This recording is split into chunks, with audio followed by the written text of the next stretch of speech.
you, Gidjo, for being with us again. Vice Mayor of Pontevedra. Good morning! Hello, Hellboy Fire Driver. Good afternoon, thank you.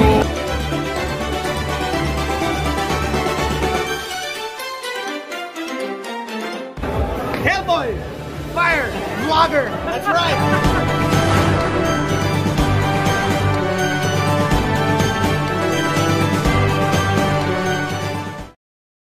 Again, kids, are you ready?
We have with us Mr. Harry S. Magluyan, our integrated school principal. Sir, good morning. Good morning.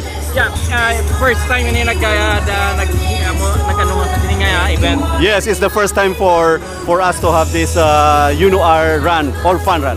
All the runners. We decided to have it open because we have a lot of alumni asking to join us. Yeah, okay. So, ang proceeds may plano din ng one. Yes, of course, due to this recent event, and we are sad to have we have a lot of victims. So part of our program will be, we will incorporate this. The proceeds will be forwarded to our outreach program, especially to the victims of Tino. Because supposedly it will be postponed because Fun Run supposedly will be our first day of viewing. But given of this, we decided to push through so that we could also help those who are for the victims of Typhoon Tino. Oh, that's nice. Message sa atong runners.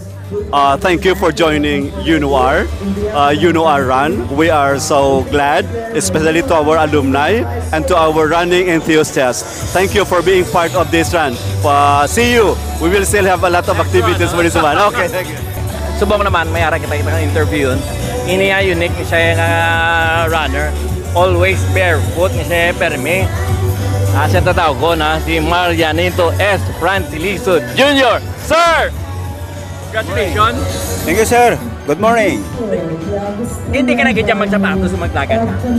Anyway, sir, ang pagiging barefoot runner is my truly passion. Since may sapatos man ko ng mga malahalon, but I really love barefoot because inegros ang akong talaga trade name. Most runners familiar sa akon nga always ikuyaga barefoot. Masapatos man sa sa pang event na barefoot talaga kasi diyan ako isa hatagan man jud tay nga Permilio Special Award. I'm very much thankful to LCF, Events PH, at same time kay si Engineer Rojo, at sa nga mga video camera personnel, mga cameraman. Labi na kay sir. Okay, thank you so much, sir. I'm so grateful also nga always ga-support mo ko sa LCF during may mga events sila. More power sa LCF, Events PH. Sa liwat, kita sa next naman ng mga events nila. Good morning everyone and congrats sa atong tanan. All runners, finishers. May God bless us all. Thank you. Okay, our last interview si Engineer Andrew naman Luwat, ng overall organizers ng LTF. Engineer, again, congratulations, no?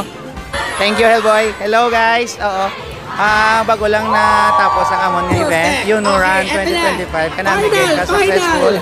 Kay pasalamat ko sa our community. Kay support kit sila. Oo. Kag ini nga event for the benefit of victims of Typhoon Tino. Oo. Quick, 23 of November, Lasallian Run sa grandstand sang Lasal ma-start. Dito mag-up. Oo. 3K, 10K, and 21K. Ongoing gap po ng registration. Nag-extend until tomorrow, Monday. Tapos ipaubos na lang mga 200 slots left pa. Okay. So, go.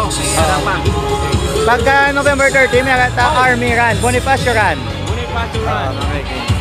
Tama na sa Army, may mga mga display. Venue. Ang venue sa Lagun. Negros Occidental, Capitol Lagun. Okay. So there you have it. Ongoing ang Salasal, no? Next week na, hindi pa.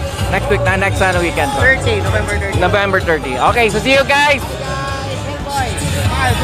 Alright. Once again, ladies and gentlemen, don't forget to follow our media partners, for they will be uploading your pictures on their social media pages. Maraming salamat once again to our Petiks.